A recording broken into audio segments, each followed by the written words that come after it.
heart is drifting out of reach.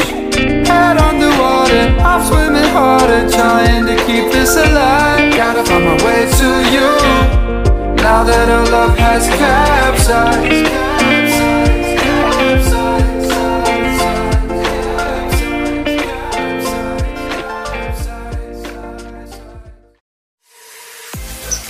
Indonesia memiliki sumber daya alam yang melimpah, mulai dari kelapa sawit, kedelai, batu bara, minyak bumi, dan lain sebagainya.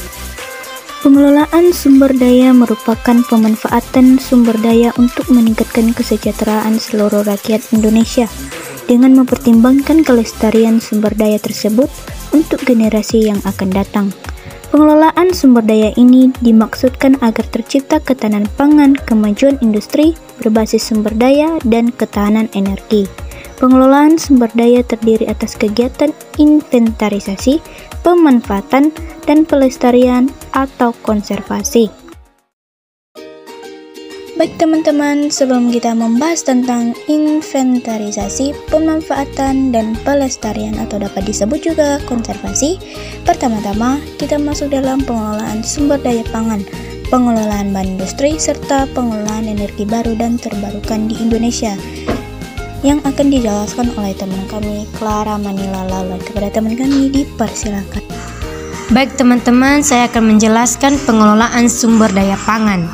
Pertama-tama perlu kita ketahui bahwa pangan merupakan kebutuhan dasar bagi manusia yang harus dipenuhi setiap saat.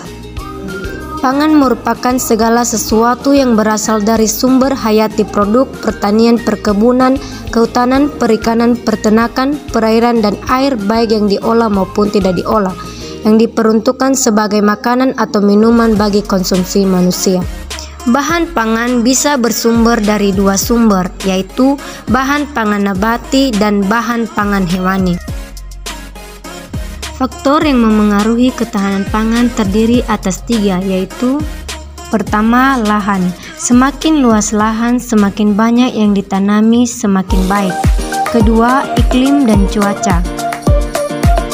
Masyarakat bergantung pada cuaca dan iklim. Ketiga, teknologi dan infrastruktur berperan sebagai penyediaan serta pendistribusian hasil sumber daya pangan, dan infrastruktur berperan sebagai sarana dan prasarana. Kesimpulan, pengelompokan makanan merupakan proses merubah bahan pangan mentah menjadi olahan setengah jadi maupun produk siap saji yang dapat langsung dikonsumsi serta memiliki nilai gizi. Pengelolaan makanan adalah proses pengelolaan makanan dan minuman yang berasal dari bahan baku tumbuhan atau hewan menjadi produk yang bisa dikonsumsi. Bahan baku yang diubah bisa berupa biji-bijian, daging, dan susu. Proses pengolahan makanan berbeda tergantung dengan tujuan akhir makanan tersebut akan menjadi apa. Baik teman-teman, sekarang akan dilanjutkan oleh teman kami Alnis Ramahawati Zenrate. Kepada teman kami dipersilakan. Baik, saya akan menjelaskan tentang pengelolaan bahan industri. Pengelolaan industri dibagi atas dua, yaitu industri barang dan industri jasa. Macam bahan industri digolongkan menjadi tiga, yaitu barang mentah. Bahan mentah atau dapat disebut dengan bahan yang belum mengalami proses pengolahan sama. Barang setengah jadi. Barang setengah jadi atau dapat disebut bahan baku yang diolah untuk menghasilkan produk dan jasa lainnya. Barang jadi. Barang jadi juga disebut sebagai barang atau produk akhir yang langsung dikonsumsi oleh konsumen atau barang itu udah jadi dan tidak diolah lagi. Nah, sekarang kita akan masuk ke dampak positif dan dampak negatif. Dampak positif. Bagian A, terbukanya lapangan kerja. Bagian B, terpenuhinya berbagai kebutuhan masyarakat. Bagian C, pendapatan masyarakat dan kesejahteraan meningkat. Dan bagian D, menghemat devisa negara. Dampak negatif. Bagian A, terjadinya pencemaran lingkungan. Bagian B, mengakibatkan polusi air udara, tanah yang berbahaya bagi masyarakat hidup di sekitar kawasan industri. Nah, di sini kami akan menjelaskan contoh pengelolaan bahan industri dari dua bahan, yaitu kehutanan dan pertambangan. Pertama, industri hutan. Pengertian hutan tanaman industri.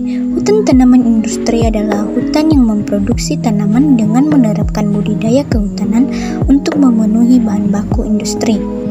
Hutan ini dibangun dalam rangka meningkatkan potensi dan kualitas hutan produksi dengan menerapkan silvicultur intensif untuk memenuhi kebutuhan bahan baku industri hasil hutan. Nah, tujuannya yaitu dapat kita lihat secara umum, hasil industri dari hutan ini digunakan untuk membantu menyediakan dan memudahkan manusia dalam berbagai lini bidang. Hutan tanaman industri diberdayakan sebagai upaya untuk mencapai pemenuhan bahan baku industri.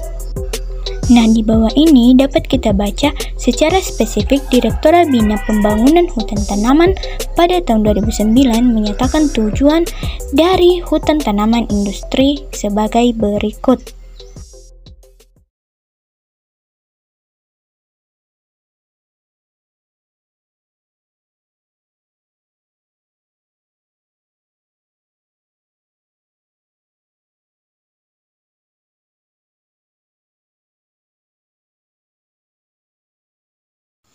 Kedua, industri pertambangan.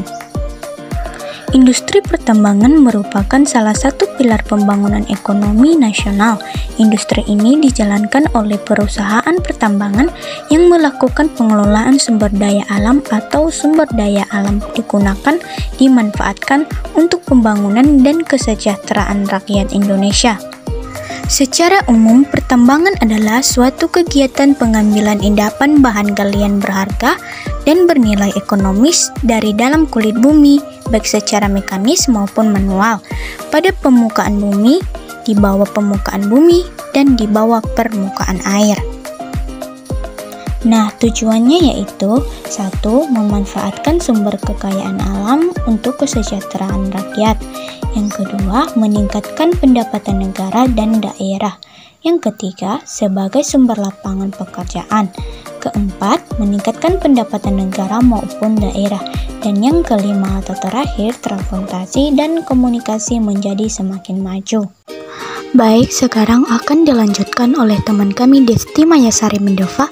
Kepada teman kami dipersilakan. Pengolahan energi baru dan terbarukan. Pengertian energi baru. Energi baru merupakan bentuk energi yang dihasilkan oleh teknologi baru, baik itu berasal dari energi terbarukan maupun energi tidak terbarukan. Pengertian energi terbarukan. Energi terbarukan adalah energi yang bersumber dari alam yang dapat digunakan kembali dengan bebas, mampu diperbarui terus-menerus dan tak terbatas.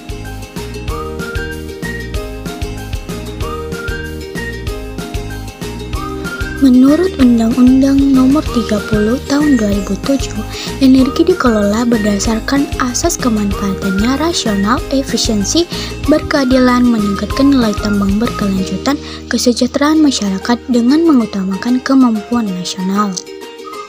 Nah, ada juga kebijakan energi nasional, di mana kebijakan energi nasional ini merupakan kebijakan pengelolaan energi yang berdasarkan prinsip berkeadilan, berkelanjutan, dan berwawasan lingkungan. Nah, turunan dari kebijakan ini disebut dengan kebijakan bauran energi atau disebut juga dengan energi mix, di mana energi mix di sini merupakan proses atau strategi yang dapat dipergunakan sebagai alat untuk mencapai pembangunan energi dan ekonomi yang berkelanjutan. Kebijakan bauran energi atau energi mix menekankan bahwa pemanfaatan energi perlu dioptimalkan buat energi yang ada.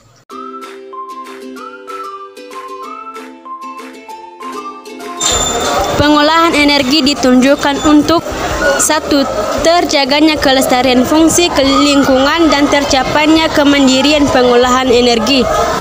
2. Termanfaatkannya energi secara efisien dan semua sektor. 3. Tercapainya pengembangan kemampuan industri energi dan jasa energi.